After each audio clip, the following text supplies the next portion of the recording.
Welcome to the Restitutor Orbis channel. Thank you for joining me today.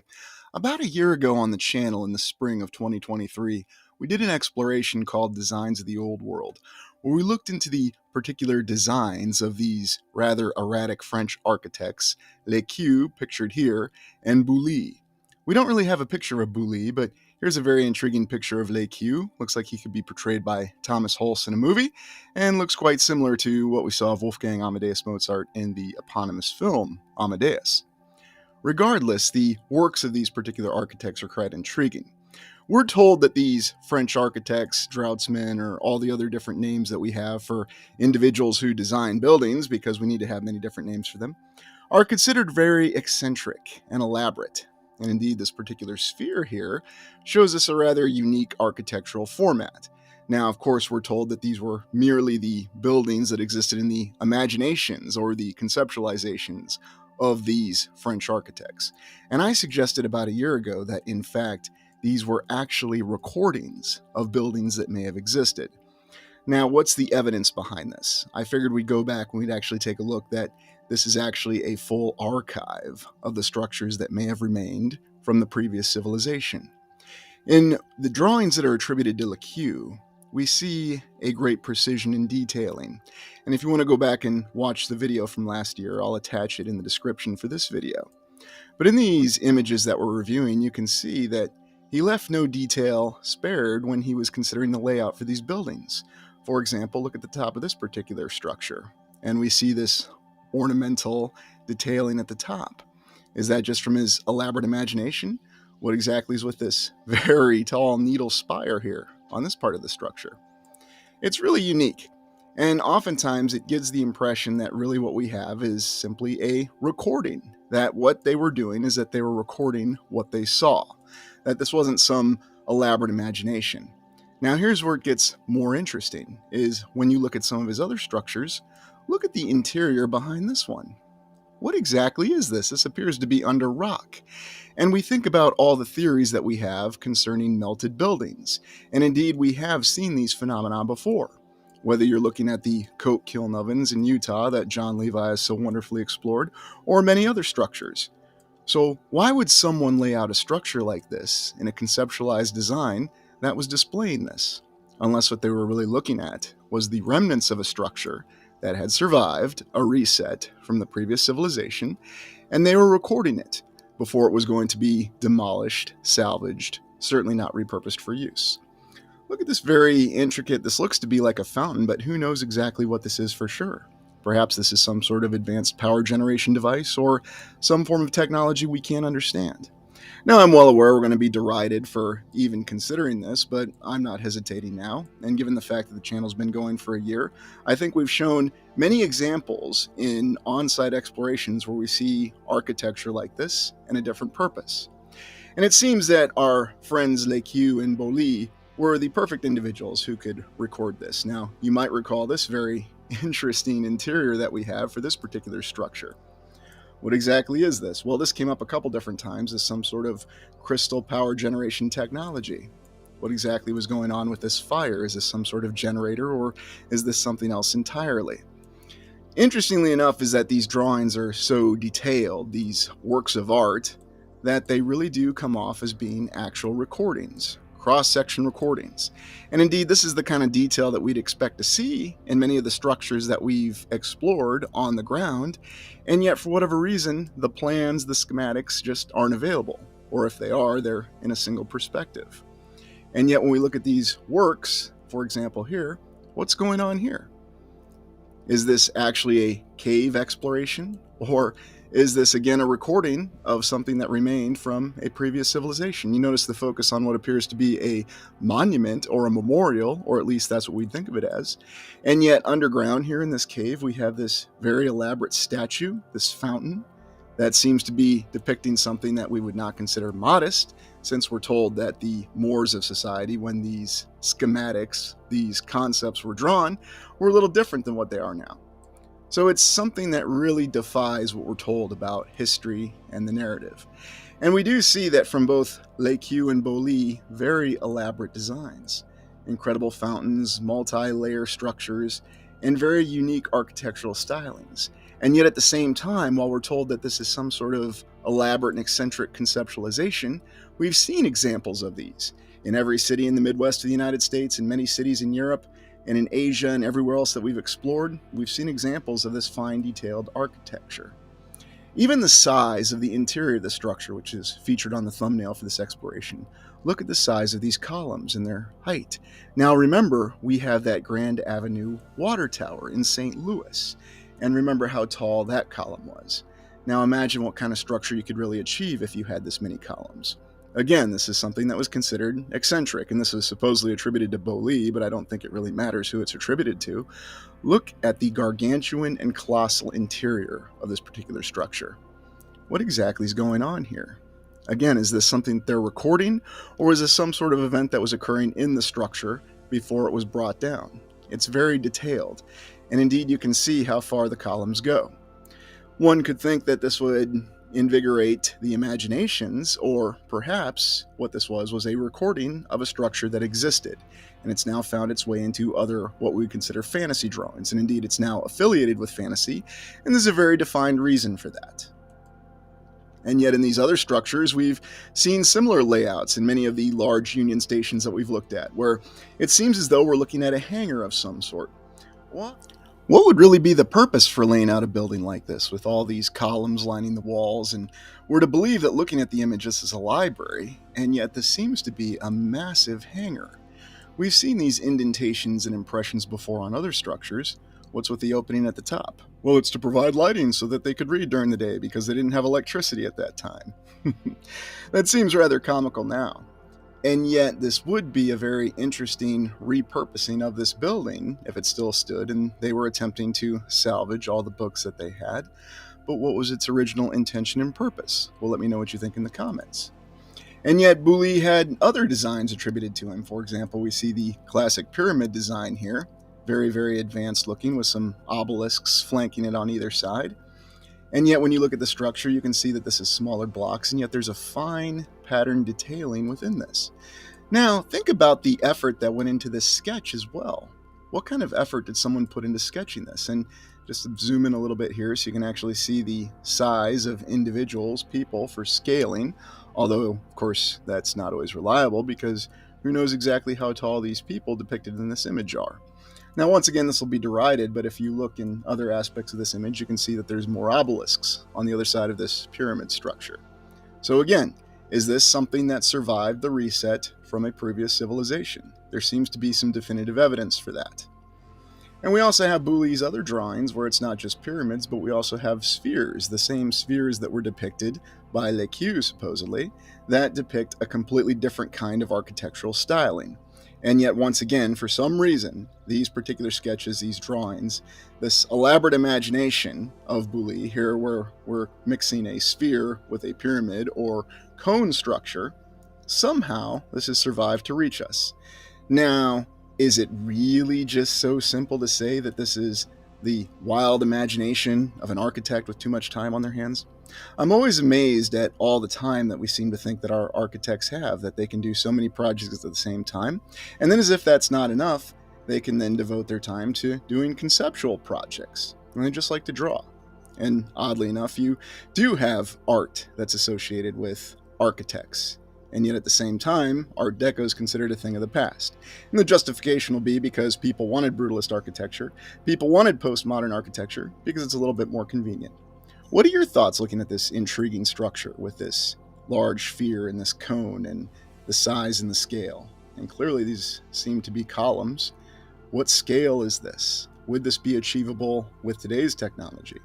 No, of course not. We'll be told that this is merely the wild imagination of some architects with too much time on their hands. That they could lay out buildings that were utterly gargantuan in size and didn't really make a lot of sense at that time, and they don't make any sense now. But the troubling aspect is we have seen many of the details of these structures. We've seen them in all of our explorations on the ground. So if the details exist, was this just someone putting it together with their imagination to make something that was just beyond the scope of reality? And why do I keep mentioning the fact that these were legitimate architects, at least that we're told that they were? Well, because they did actually design buildings. Indeed, there's a hotel in Paris that was designed by Boully. And yet at the same time, he was also conceptualizing these very impressive structures, these large spheres. It seems to me that this is indicative of a completely different architectural style that did not exist to the official account, and yet this is an indication of something that did exist. And what do we have here? Our favorite lions, because of course we always have our lions by our buildings. And then a compilation of works supposedly attributed to Boully. We've seen this one in the lower right. And in the upper right, we see what appears to be some very interesting power generation device. Now, of course, we'll be told that it's supposed to be some sort of observatory, some sort of planetarium, because it's a sphere, and we automatically associate sphere with round and globe, and etc., etc. And yet we're seeing more indications of architectural stylings. And indeed, imagine a world capital, or perhaps I should say a land capital of an entire civilization that would reach this size, where you have a pediment this extensive, lines of people walking up to the entryway, and numerous columns, along with a dome, flanked by many, many, many columns. What exactly is this telling us, and how large is this cupola at the top? And what are your thoughts on these images? And I'll close off by just saying the rather modest hotel that still stands to this day that's attributed to Boully. And yet, interestingly enough, it does still show old world construction, design, and detailing around this portal window, and then a very well designed column.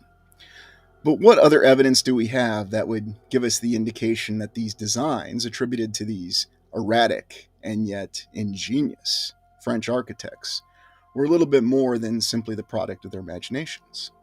If you scan our libraries and our own archives, what you'll find is no shortage of books that were supposedly composed by architects. Yes, they tell us that architects did these very painstakingly rendered sketches or drawings of the exterior and interiors of what we consider to be old world buildings. This particular one was published in the 1880s or so, we're told, although oftentimes I question that. And yet, what we'll see is the elaborate interior of many different structures, whether it's a cathedral, a church, a basilica, or whatever we've decided to call it now. And we'll see many of the same detailings that we've seen in our on site explorations, whether we were in state capitals or any other sort of building, where we see the massive columns, we have the impressions within the ceiling. This looks to be like a massive oculus, and we have a pediment here. And then you can see the individuals in this drawing with this stairway to give you an idea for scale. What's intriguing is that these architects, again, seem to have all kinds of time to where they could go around and compose books that are well over 500 pages with all these wondrous sketches. Now, how much time was involved in doing these sketches? And the other question that would come down to is, why didn't they just do a picture documentation? Or perhaps this was a different way of doing that. And indeed, we can see many of the fine details and questionable symbols that we've come across in our old world explorations, throughout on-site explorations and all across the land. Now, what is this really showing us? I am under the impression that, once again, this is an archive. This is a record of surviving examples of structures, and even alluding to technology, that we're told that was done under the facade of an architect to preserve all this. Now, there's no doubt that it was to be preserved, but preserved in what fashion? And could this have been simply a massive catalog or a compendium of everything which had survived, the most dramatic examples, which those in power might feel could potentially cause questions that they didn't want asked? For example, in this particular sketch, again from the 1880s, we see stylings that we would associate with the Art Deco style, although we're told that Art Deco is very much a product of the 20th century. So this seems to be another anachronism, something that doesn't match what we're told in the timeline. Or maybe you're just going to say you're using your imagination. This isn't actually Art Deco styling. But what's really going on with all this detailing? And we can see that this particular architect decided to capture other things which we wouldn't traditionally associate with architecture, but more of an art affiliation with it. So was it really an architect drawing this, or was it someone else? Because again, we see signs of the technology that's been captured, and that seems to be the intent behind it. Now, if you go to a later portion of this same book, you will find that they also decide to detail what they call trophies or compilations of what appears to be coats of arms and urns and other decorations. Yes, once again, we see our favorite griffin depicted here on what appear to be urns. But are these urns? This kind of reminds me of that owl that we saw in that courthouse in Iowa. So, very intriguing when we see many of the replications of the symbols all over the place that show us different aspects of the previous civilization. Obviously, this seems to be something that was done as a great catalog, but the fact that we're told that this is merely an architect who is concerned with capturing certain portions of buildings, and yet they seemed more concerned with artwork. And indeed, you'll find that there is a catalog of statues in this compendium. What exactly does that have to do with architecture? Well, everything, because we need to put statues to make it into complete architecture, right? We've seen this particular object before, and we've speculated that maybe it has something to do with power generation, or it reflects something of the previous civilization. And here it's just put in this nice little urn. And then we see other devices that have been very painstakingly cataloged, again in sketches, not with photographs. Now, why would someone go to all this trouble to make all these sketches? Obviously, all these things that we're looking at existed, or maybe it's not so obvious. But if it's not so obvious, then who had the time and inclination, especially in the 1800s, to compose something from their imagination? And now you see how it relates back to the works of LUCIUS and Boly that we looked at earlier in this exploration. Why would somebody be devoting time, especially in that time frame that we're told, where people had no time? In fact, we're told that people worked long days, 7 days a week, and they walked uphill to school both ways. And yet we see other interesting symbols and aspects. For example, we've seen this particular symbol before. Now, I'm not going to tell you what the name of it is, I don't think I should have to. But let's just say we've seen this sort of geometry in many different explorations, whether it's a state capitol or just some random commercial building, or even that lovely plumber building in Rochester, Minnesota. It all comes up and it's all repeated in many different examples. And yet, once again, we see that they decide to capture some of the tombs. Now, why would they be so concerned about the tombs? And remember that in the earlier works, we saw this focus on tombs. Or are these tombs? Are these vaults that are, once again, remnants of a previous civilization, with their detailing captured on them?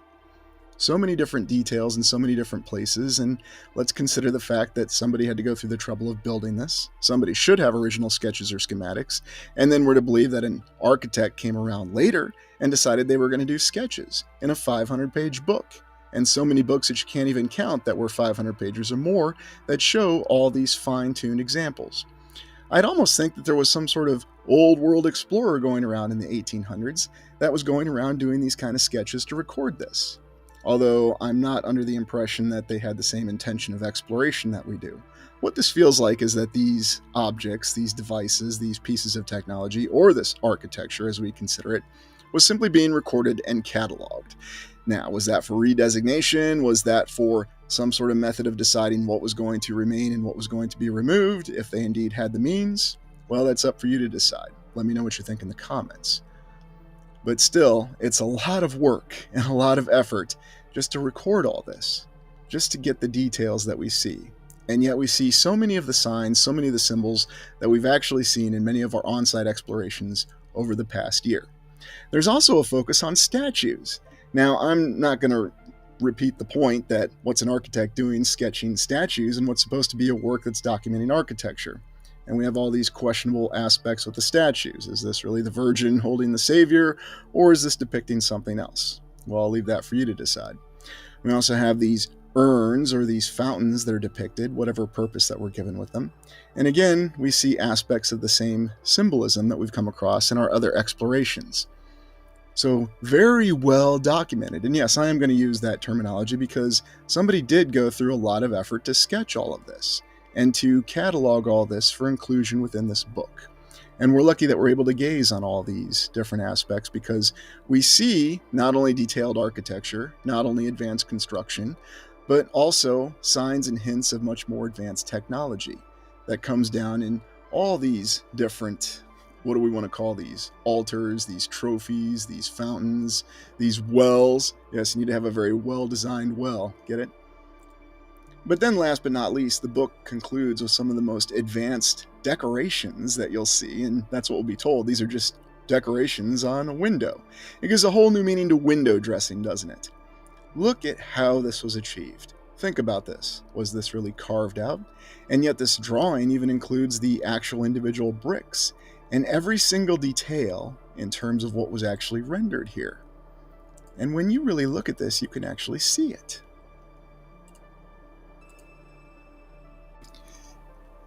You just have to think of all the time that, again, went into the effort to originally construct this, whether this was sculpted, carved, even bigger laugh, or if this is some sort of advanced geopolymer that was formed through some technique that we don't fully understand, and then poured in place. Or was it some sort of advanced 3D printing? Or was it some sort of combination of techniques that we can't even begin to imagine? These are the kind of ideas that we get when we look at these very impressive images. And we think about the different aspects of either modular construction, whether these were constructed in different pieces and then assembled. But then I also ask you to think about the individual who went through the trouble of cataloging and documenting all this with all these painstaking drawings and every single detail that they captured. Also pay attention to the symbols. You'll see everything that we've seen: lions, griffins, fasces, numerous columns, different other sorts of figures that indicate other things. This cartouche, this display device, whatever you want to call it. We have so many different names for it, but we've seen the same thing, and we've seen it all over the land. It doesn't matter where we are or what we're doing, we see the same symbols.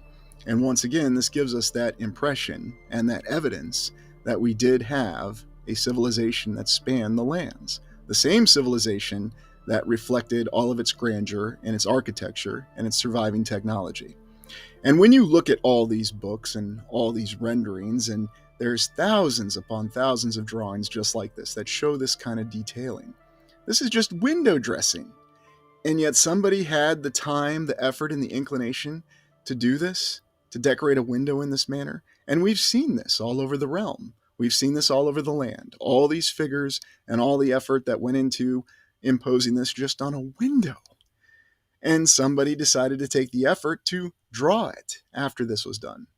So what are your thoughts? Let me know in the comments. Are we really to believe that the people of the medieval time frame and then the Renaissance and then the 16 to the 1800s had all that time, all that effort, all those resources that they decided to build all these buildings and then put this kind of detailing into it? That they even continued this up until the early 1900s, according to our official account, and then they just decided to stop it because then World War II happened. And after World War II, no one seemed interested in projecting artwork in their structures anymore. We went to brutalist and then postmodern, where everything was supposedly functional, cost-effective, and economically viable. And yet the same thing supposedly applied in the past, and yet for whatever reason, we're to believe that the previous civilizations that were told in our official history that preceded us, and some of them that still exist to this day, had the time, the inclination, and the logistical capacity to achieve these wondrous works of art in their simple window dressings. So yes, I don't think I'll ever hear window dressing with the same term again. But in conclusion, what we're really seeing is that this work of art is something that we just don't really do anymore. And we're supposed to believe it's because we lack the inclination. It's not because we lack the capability. Or some will argue that we lack the capability because people have changed and everyone's just gotten lazy and people don't work as hard as they used to. And if you just work hard, then you can achieve logistical impossibilities because you didn't need heavy machinery. You didn't need the ability to haul construction materials over many miles or hundreds of miles with a limited logistical capacity to even establish the building blocks for many of these structures that still stand to this day. And my final closing point is that this seems to show us true evidence that there was an effort made to record all the remnants of the old world. And you can find it with the detailings of these structures, many of which still stand to this day, showing their exterior and the interiors. And then when you consider the works of what we're told are attributed to extravagant and exotic French architects who just had too much time on their hands, it suddenly brings an entirely different perception towards their works.